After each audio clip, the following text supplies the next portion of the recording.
Bienvenidos a la otra parte de Black Maria. Tengo en mis manos un maravilloso juguete óptico que se llama caleidoscopio. Y he querido definirlo en relación a Francis Ford Coppola porque realmente es un prisma lleno de ilusiones y de juegos.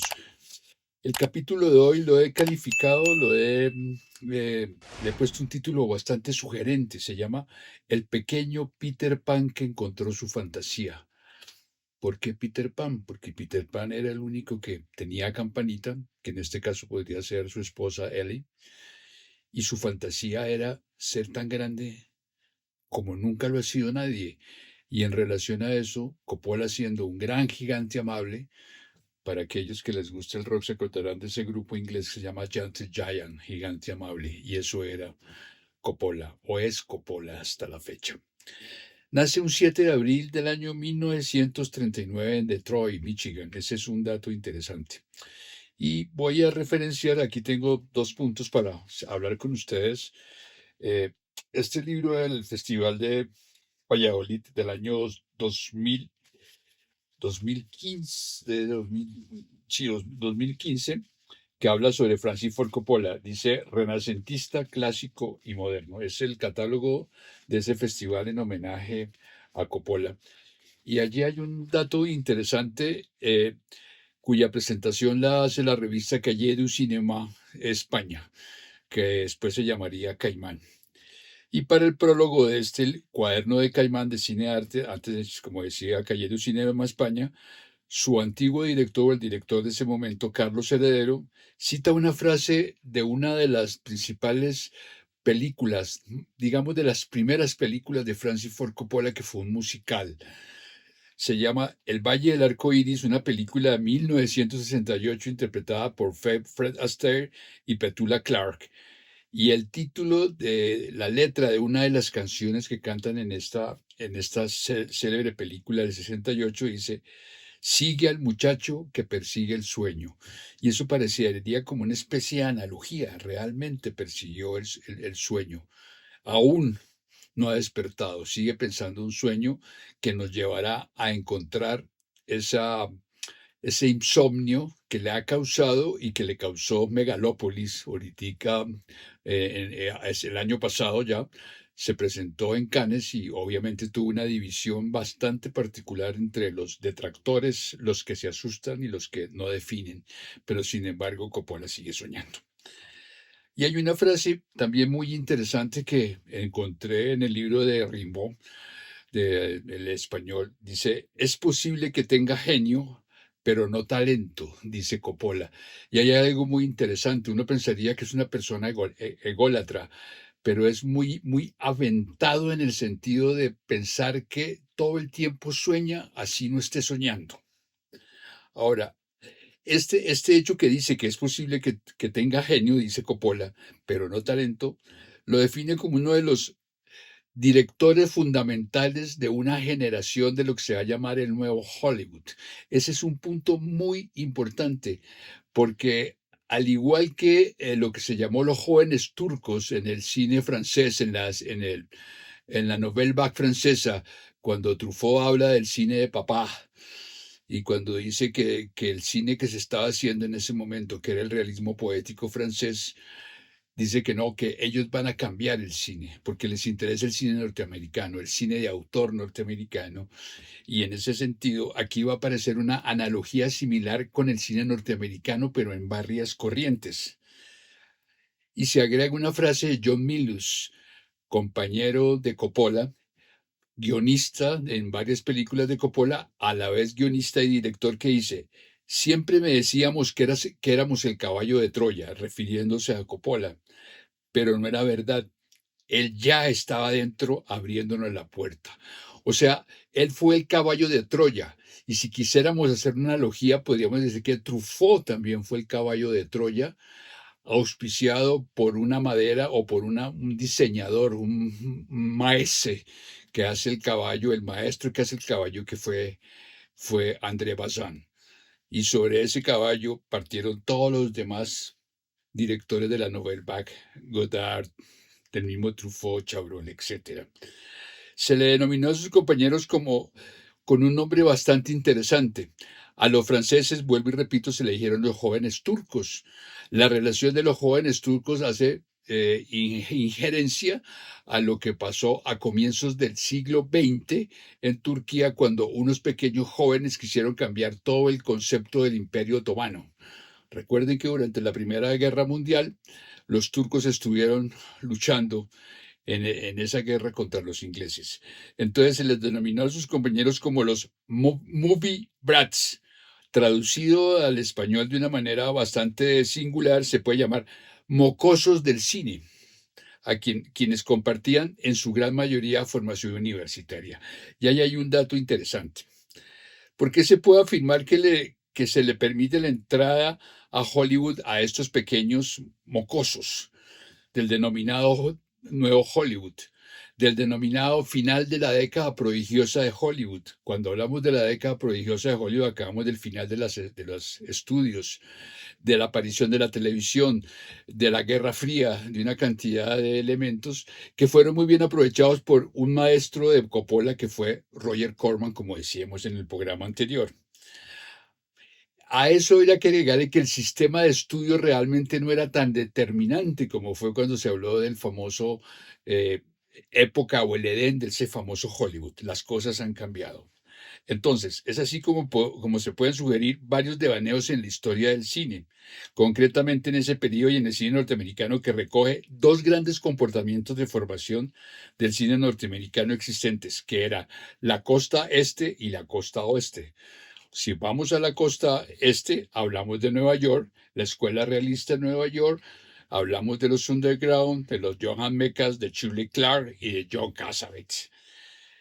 Y por ende ahí vamos a arrastrar a Martin Scorsese. Si hablamos de la parte del oeste, vamos a ver el Hollywood, Los Ángeles, la gran industria, enfrentada a las grandes factorías y al cine independiente norteamericano, que fue determinante. Lo que se llamó la Escuela Realista de Nueva York, el Avant-Garde y Roger Corman. Y ahí aparece un personaje interesante que determina la justificación de los dos elementos entre el este y el este.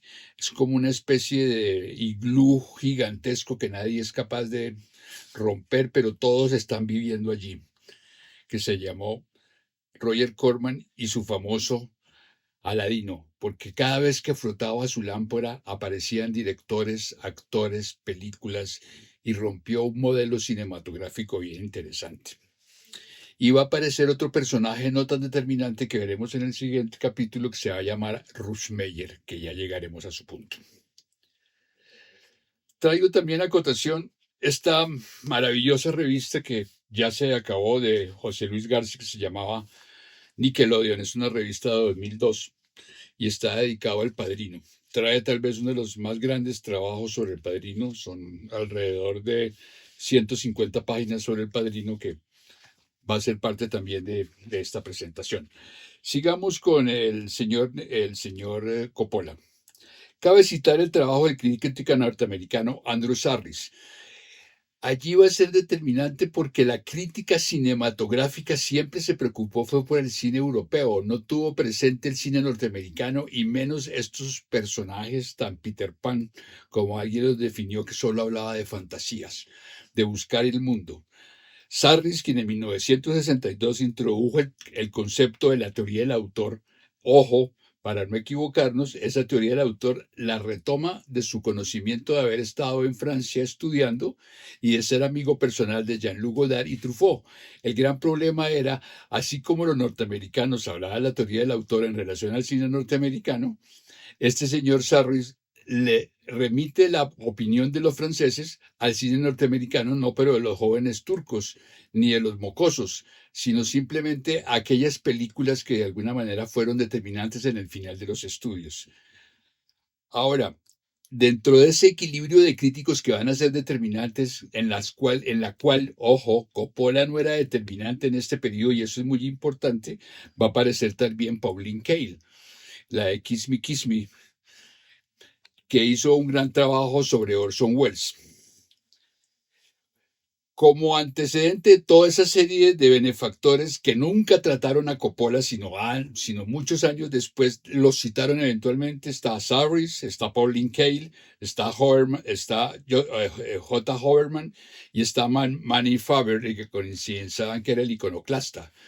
Es más, en relación a la última película de Coppola, de Megalópolis, algunos hablaban de esa teoría de Manny Fabric que se llamaba el arte mamut contra el arte mamut o el arte elefante contra el arte termita, hablando de lo obsesivo que era Coppola cuando hacía sus grandes producciones. Citemos, por ejemplo, Apocalipsis Now y parquemos otro proyecto con Megalópolis. Ahora, se le decía que era un gran iconoclasta, Manny Faber, pero ahí tuvo un problema bien interesante, Farber, porque tuvo una influencia tardía de la generación underground y de la gran escritora Susan Sontag. En un artículo que encontramos en la revista Nickelodeon, que le mostraba anteriormente, aparece el fundador de una revista, Baltasar, una revista francesa de solo cine independiente, dedicada al cine contemporáneo. Este señor fue redactor de Cahiers du Cinéma y miembro del comité de selección de la quincena de realizadores. Y decía de Coppola muy paradójicamente: Coppola es en ese sentido un dinosaurio, pertenece a un tiempo anterior a la obsesión romántica por el estilo, y ahí se refería al cine de estudio, a la época de los años 30 y 40, de cómo se negociaban a los actores de acuerdo a cada estudio, y a la subjetividad afirmada por la voluntad del artista. Allí cabría decir, ¿es realmente un artista voluntarioso? Pero bueno, no importa. Es Francis Ford Coppola. Y allí viene un dato interesante. Su segundo nombre de Ford es el nombre del famoso fabricante de los carros Ford, de los automóviles Ford, que era la compañía donde trabajaba su padre Carmine Coppola. Y viene toda una serie de circunstancias que determinan que este pequeño gigante empiece a renovar la vida, el cine y su manera de ser. A los 9 años, estando en una excursión de scouts, de una u otra manera le da una especie de poliomielitis y queda de alguna forma un poco inhabilitado, impedido durante casi un año. Y esta parálisis fue en su lado izquierdo. Esto se convirtió en un atenuante para ser utilizado en sus películas. En caso de que ustedes las quieran ver, van a encontrar ciertos factores producto de esa poliomielitis cuando tenía 9 años que los supo representar muy bien. Y me refiero concretamente a la cinta La Conversación con Gene Hackman en el año 1974, donde a manera de sueño Gene Hackman tiene algo de lo que sufrió el personaje. Lo reitera nuevamente en El Padrino, cuando Corleone pequeño tiene que parar para que le pase la viruela que tiene para poder ingresar a los Estados Unidos porque le hacen los exámenes médicos. En Apocalipsis Now vuelve y repite el concepto de las vacunas cuando el coronel Kurtz, Marlon Brando, decide colocarle una serie de vacunas a los niños. Y luego vuelve a repetir como una manera de lo que él vivió con su poliomielitis con un gran actor que se llamó Robbie Williams en una película llamada Jack. Y así ocurre con innumerables cambios de domicilio, por ejemplo, cuando producto de su poliomielitis y estando en su casa, tuvo una cantidad de cambios de situaciones, de lugares y de cosas en la vida sin Zoe. Ahora, ¿qué lo llevó a Coppola durante ese periodo a pasar su poliomielitis? Se dedicó a fabricar títeres, a ver programas de televisión, a imaginar y a comprar una cámara de Super 8 y un megáfono y una grabadora de audio que más tarde proyectó y tuvo acceso a un proyector de 16. Siempre buscaba con sus títeres y con sus juegos y sus mímicas algo teatral. Recordemos que Coppola empezó siendo, antes que director de cine, director de teatro. Y su padre decía, siempre era teatral, y de pequeño jugaba con soldaditos de plomo poniéndoles diversas voces que siempre respondían a un argumento o una historia. O al mejor ejemplo de su cinefilia. Uno se preguntaría, ¿dónde está la cinefilia del señor Francis Ford Coppola? Pues nada menos que en Drácula. las famosas versiones de los años 30. No en vano lleva a Tom Waits, lleva a Gary Oldman y lleva a esa bella mujer que era apenas una doncella, que seguramente ustedes ya conocen. Y algo que también lo interesó, que de una u otra manera va a ser determinante ese manejo de ficción en Megalópolis, que va a ser el final de nuestros periodos, que se llama La Guerra de los Mundos de 1953, y pensaba en un proyecto futurista que se convertiría tarde o temprano en Megalópolis. La ciencia ficción fue su primaria para el examen con Roger Corman y haría una versión teatral de una versión de H. G. Wells en su periodo universitario. El hombre que trabajaba en Milagros de 1936. Y más adelante entenderemos por qué H. G. Wells fue determinante para Megalópolis. Estudia en la Universidad de Hoffman, Long Island, teatro, y allí conoce nada menos que a James Caan, quien era su compañero de teatro, que para mí interpreta una de las películas tal vez más olvidadas, pero más personales, un papel de James Caan espectacular que se llama Llueve sobre mi corazón. Este mismo personaje, James Caan, lo volvió a llevar en El Padrino y en Jardines de Piedra.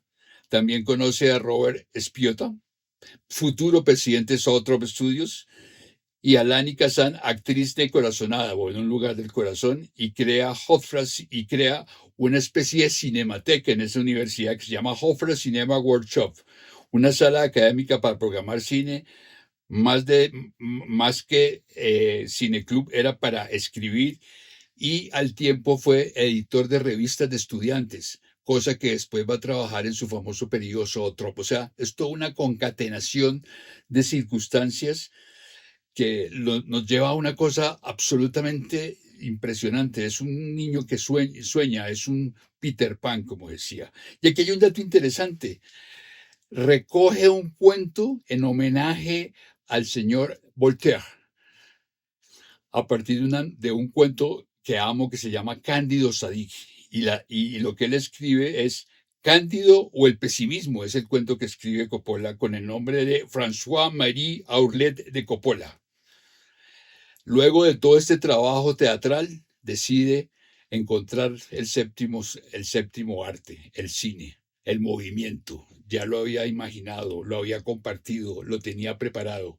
Y en el año 1960 ingresa a la Universidad de California, UCLA, donde encuentra a Carol Ballard, con el cual le produjo algunas películas, al fotógrafo Stephen Brown y a gente de otras promociones de UCSD, como George Lukács, John Milius, el gran teórico del cine, el gran teórico del montaje, Walter Munch, y profesores como Jean Renoir, Dorothy Asmer, Arthur Ripley. Y algo que nunca se olvidará, y que lo hizo el señor Oliver Stone, el cantante de Las Puertas, del cual Stone hizo una película que se llama The Doors. Fue su compañero de pupitre sin saber quién iba a ser ese genio de la música.